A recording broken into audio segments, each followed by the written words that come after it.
அனைவருக்கும் வணக்கம். நான் தமிழரசன் பேசுகிறேன். இந்த சேனல் ஃபஸ்ட் டைம் பார்க்குறவங்களா இருந்தீங்கன்னா சப்ஸ்கிரைப் பண்ணிக்கோங்க. பெல் பட்டனை கிளிக் பண்ணிக்கோங்க. ஆளுங்கிற ஆப்ஷன் இருக்கும், அதையும் செலக்ட் பண்ணிக்கோங்க. அப்போ தான் நாங்கள் போடுற வீடியோஸ் எல்லாமே உங்களுக்கு நோட்டிஃபிகேஷன் வரும். இன்றைக்கி நம்ம இந்த வீடியோவில் பார்க்க போகிற தலைப்பு, நம்ம எதை பற்றி பார்க்க போகிறோன்னா குரு பயிற்சி பலன்கள். குரு பயிற்சி பலன்களை பற்றி தான் நம்ம பார்க்க போகிறோம். சிம்ம ராசினியர்களுக்கு எப்படி இருக்குன்னு நம்ம பார்க்கலாம். சிம்ம ராசிக்கு குரு யோகாதிபதி, யோகத்தை கொடுக்குற கிரகமே குரு தான். உங்கள் ராசிக்கு 5ஆம் அதிபதி அவர் தான், அஷ்டமஸ்தானாதிபதி அவர் தான் வருவார். உங்கள் ராசிநாதனும் குருவும் நட்பு கிரகங்கள். அதாவது சூரியனுக்கு பார்த்திங்கன்னா குரு நட்பு கிரகமாக வரும்.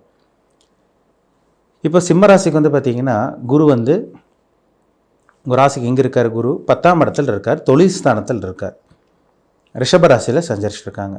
வர்ற மே மாதம் 14ஆம் தேதி புதன்கிழமை இரவு 10:36 பார்த்திங்கன்னா ரிஷபராசியில் இருக்க குரு மிதுன ராசிக்கு பயிற்சி ஆயிடுவார்.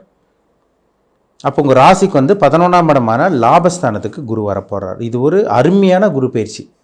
சிம்மராசினியர்களுக்கு, அத்தனை சிம்மராசினியர்களுக்கும் ஒரு நல்ல ஒரு குரு பயிற்சியாக இருக்கும் உங்களுக்கு, சரிங்களா? ஆனால் அஷ்டம சனி, உங்கள் ராசிக்கு 8ஆம் இடத்துல சனி இருக்கிறது மறந்துடாதீங்க, சரிங்களா? ஏன்னா இந்த குரு பயிற்சி வந்துருச்சு எல்லாமே நல்லது நடக்கும் அப்படின்னு கிடையவே கிடையாது. உங்கள் ஜாதகத்தில் நல்ல தசாபுத்தி நடந்து சனி ஜாதகத்தில் நல்லா இருந்தால் கண்டிப்பாக இந்த குரு பயிற்சி உங்களுக்கு சப்போர்ட் செய்யும், அதில் சந்தேகமே கிடையாது. ஜாதகத்தில் நல்ல தசாபுத்தி நடக்காமல் இருந்து ஜாதகத்தில் நிறைய பிளானட்டோட பொசிஷன் பார்த்திங்கன்னா ஒரு சில பேர்த்துக்கெல்லாம் சரியில்லாமல் இருக்கும். அந்த 9 கிரகங்களில் 5 கிரகம் நல்லா இல்லாமல் இருக்கும், 6 கிரகம் நல்லா இல்லாமல் போகும். கரெக்டாக அதுக்குண்டான தசாபுத்தியும் வரும். அப்போ லைஃப் லாங் அவங்க கஷ்டப்படுற மாதிரி ஆயிரும். அப்போ ஹாரோஸ்கோப் செக் பண்ணுங்கள், என்ன தசாபுத்தி போயிட்டுருக்குன்னு பாருங்கள், ரொம்ப முக்கியம். ஆனால் இப்போ நம்ம 11ஆம் இடம் லாபஸ்தானத்துக்கு குரு வர்றது பார்த்திங்கன்னா சிம்ம ராசிக்கு ஒரு யோகம் தான், அதில் சந்தேகமே கிடையாது. ஏன்னா 2, 5, 7, 9, 11 இந்த 5 இடத்துக்கு குரு வர்றது ஒரு நல்ல ஒரு குரு பயிற்சி, நல்ல ஒரு குரு பயிற்சியாக சொல்லப்பட்டிருக்கு, சரிங்களா? இப்போ 11ஆம் இடத்துக்கு வர்றது, லாபஸ்தானத்துக்கு வர்றது ஒரு மேன்மையான ஒரு அமைப்பு.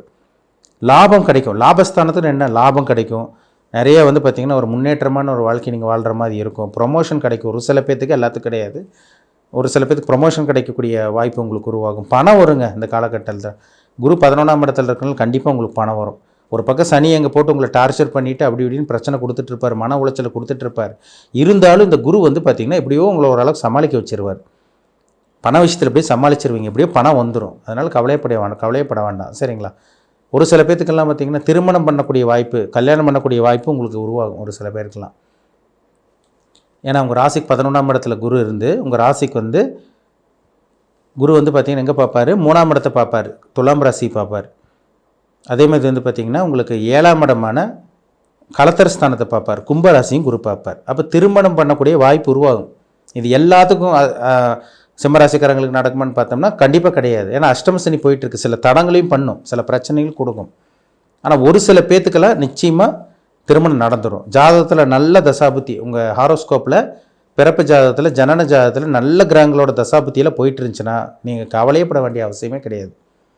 ஆட்டோமேட்டிக்காக உங்கள் லைஃப் அப்படியே ரன் பண்ணி அப்படியே ஸ்மூத்தாக போயிட்டே இருக்கும். ஹாரோஸ்கோப் செக் பண்ணுங்கள், ஜாதகத்தில் எப்படி போயிட்டுருக்கு, உங்கள் நேரங்காலமெல்லாம் எப்படி போயிட்டுருக்குன்னு பார்த்து தெளிவாக தெரிஞ்சுக்குங்க. அதுதாங்க ரொம்ப முக்கியம், சரிங்களா? இப்போ 11ஆம் இடத்துல இருக்க குரு பார்த்திங்கன்னா ஒரு நல்ல ஒரு அமைப்பாக உங்களுக்கு இருக்கும். 2ஆம் திருமணத்துக்காக முயற்சி பண்ணிகிட்டு இருக்கவங்க, மறுமணத்துக்காக முயற்சி பண்ணிகிட்டு இருக்கவங்களுக்கெல்லாம் ஒரு நல்ல ஒரு அமைப்பாக உங்களுக்கு இருக்கும். அதேமாதிரி முதல் மனம், ஃபஸ்ட்டு மேரேஜ் எங்களுக்கு நடக்கலைங்க சார், ஒரே பிரச்சனையாக போயிட்டுருக்குன்னு சொல்லிட்டு இருக்கவங்களுக்கு ஒரு வாய்ப்பு உருவாகும். ஃபஸ்ட்டு மேரேஜ் பண்ணக்கூடிய இந்த சான்ஸும் உங்களுக்கு உருவாக போகுது, சரிங்களா? கூட்டு தொழில் பண்ணிகிட்டு இருக்கவங்களாம் கொஞ்சம் கவனமாக இருங்க. ஆனால் சரிங்களா, ஏன்னா 8ல் சனி இருக்கிறனால நம்ம அந்த குரு பயிற்சி வச்சே பேசிகிட்டு இருக்க முடியாது. நல்லா புரிஞ்சுக்குங்க.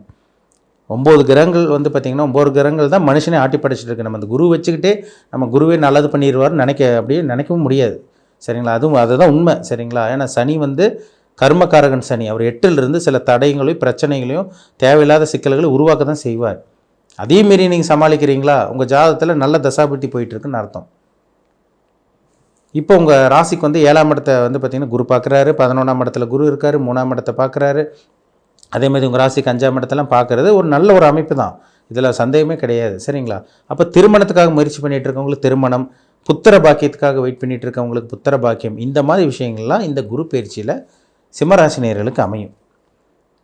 இது கண்டிப்பாக நடக்கும் உங்களுக்கு, சரிங்களா? இது நடக்கும். ஆனால் உங்கள் ஹாரோஸ்கோப், நான் முன்னாடி மறுபடியும் சொல்கிறேன், உங்கள் ஹாரோஸ்கோப்பில் அந்த 7ஆம் இடம் நல்லா இருந்து, 5ஆம் இடம் நல்லா இருந்து, மற்ற அமைப்பெல்லாம் கிரகங்கள் நல்லா இருந்து உங்களுக்கு இப்போ நடக்கக்கூடிய தசாபதி நல்லா இருந்தால் மட்டுமே தான் உங்களுக்கு இந்த குரு உங்களுக்கு சப்போர்ட் செய்யும். இல்லைன்னா அந்த குரு பயிற்சி மூலமாக உங்களுக்கு எந்த ஒரு நல்லதும் நடக்காது என்பது 100% உண்மை. சரிங்களா? அப்போ உங்கள் ஜாதகத்தை செக் பண்ணுங்கள், பாருங்கள் எப்படி போயிட்டுருக்கு, உங்கள் நேரம் எப்படி போயிட்டுருக்கு, நம்ம எப்படி நம்ம போகணும், லைஃப் நல்லா இருக்கா நல்லா இல்லையா, அது உங்களுக்கே தெரியும். சரிங்களா? கிரகங்கள் நல்லா இருந்துச்சுன்னா உங்களுக்கு நல்லா இருக்குன்னு அர்த்தம். லைஃப் தசாபதி நல்லா போயிட்டு இருந்தால் ஆட்டோமேட்டிக்காக உங்களுக்கு நல்லா போயிட்டுருக்கும். தசாபதி சரியில்லாமல் இருக்கிறவங்கள தான் கடன் வரும், நோய் வரும், உடம்புல பிரச்சனை, அதே மாதிரி வந்து பார்த்திங்கன்னா சுற்றி இருக்கிறவங்களால பிரச்சனை, ஏதோ ஒரு பிரச்சனை, மன உளைச்சலுக்கு ஆளாகிற மாதிரியெல்லாம் வரும். அப்போ நீங்கள் புரிஞ்சுக்கணும், நம்ம நேரம் சரியில்லை, நம்மளுக்கு கிரகங்கள் வந்து நம்மளுக்கு சாதகமாக இல்லைன்னு நீங்கள் புரிஞ்சுக்கணும். அப்போ உங்கள் ஹாரோஸ்கோப்பில் தான் சில விஷயங்கள் இருக்குது, அதை பார்த்தா தான் நம்ம துல்லியமாக சொல்ல முடியும்.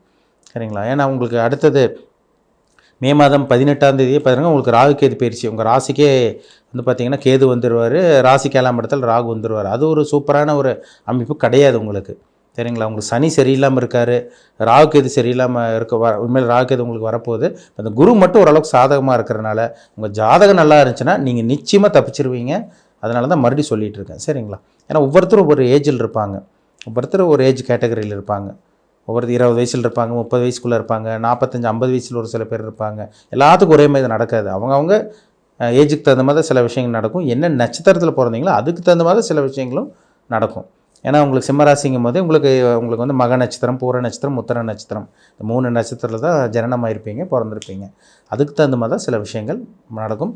சில விஷயங்கள்லாம் உங்களுக்கு சாதகமாக பாதகமான உங்களுக்கு வேறுபடும். சரிங்களா? பாசிட்டிவாக போயிட்டுருக்க, நெகட்டிவாக போயிட்டுருக்கான்னெல்லாம் இந்த நட்சத்திரத்துக்கு தகுந்த மாதிரி சில விஷயங்கள் நடக்குங்க. ஏன்னா வந்து பார்த்திங்கன்னா என்ன நட்சத்திரத்தில் பிறந்திருக்காங்களோ அதிலிருந்து தான் தசாபுத்தி ஸ்டார்ட் ஆகும். அந்த கிரகங்கள் வந்து பிறப்பு முதல் இறப்பு வரைக்கும் உங்களுக்கு அந்த கிரகங்களோட தாக்கத்தில் தான் இருப்பீங்க. அதனால தான் மறுபடியும் சொல்கிறேன், ஜாதகத்தை செக் பண்ணுங்கள், அதுதான் ரொம்ப ரொம்ப முக்கியம். இப்போ நம்ம பொது பலனாக பார்த்த இந்த குரு பயிற்சி உங்களுக்கு சாதகம் தான். அதை முழுமையாக அனுபவிக்கணும்னா உங்கள் பிளானட் வந்து ஹாரோஸ்கோப்பில் இருக்க பிளானட் உங்களுக்கு பாசிட்டிவாக இருக்கணும். ஏன்னா அந்த குரு வந்து பாருங்கள் 11ஆம் இடத்துல இருக்குது, 3ஆம் இடத்தை பார்க்குறாரு, அதேமாதிரி 5ஆம் இடத்தை பார்க்குறாரு, மறுபடியும் அதேமாதிரி 7ஆம் இடத்தை பார்க்குறாரு. அப்போ திருமணம், புத்திர பாக்கியம், தைரியஸ்தானம், வீரியஸ்தானம், முயற்சி ஸ்தானத்தில் குரு பார்க்குறனால திருமணம், புத்திர பாக்கியம், 2ஆம் திருமணம், பணம் வர்றது, இந்த மாதிரி விஷயங்களை உங்களுக்கு நிச்சயமாக ஏற்படுத்தி தான் கொடுக்கும் இந்த குரு பயிற்சி மூலமாக. சரிங்களா? செக் பண்ணுங்கள். ஏன்னா சிம்மராசிக்காரங்களும் கொஞ்சம் பிரச்சனையில் தான் இருக்கீங்க. பிரச்சனை உருவெடுக்க ஆரம்பிச்சிருச்சு, ஸ்டார்ட் ஆயிடுச்சு.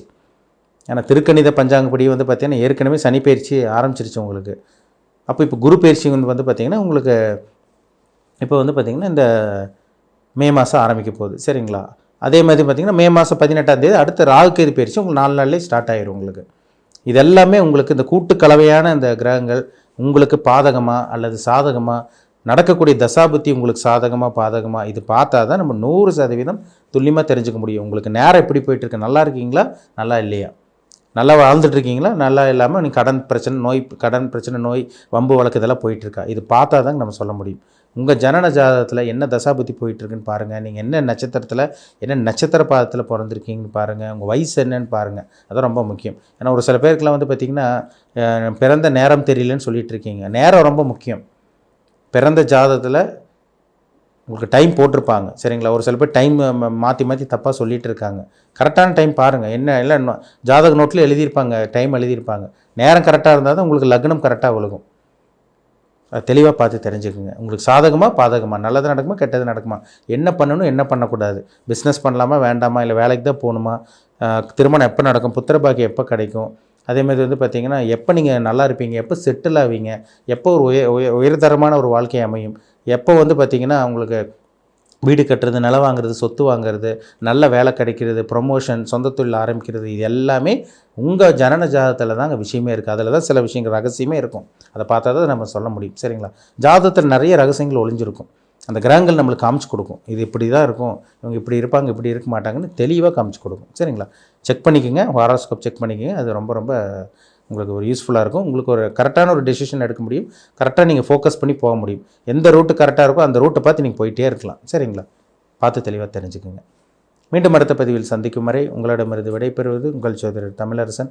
இந்த சேனல் பிடிச்சிருந்தால் உங்கள் நண்பருக்கு உறவினருக்கும் ஷேர் பண்ணுங்கள், லைக் பண்ணுங்கள், சப்ஸ்கிரைப் பண்ணுங்கள், பெல் பட்டனை கிளிக் பண்ணிக்கோங்க. ஆளுங்கிற ஆப்ஷன் இருக்கும், அதையும் செலக்ட் பண்ணிக்கோங்க. அப்போ தான் நாங்கள் போடுற பதிவுகள் எல்லாமே உங்களை வந்து சேரும். நன்றி, வணக்கம்.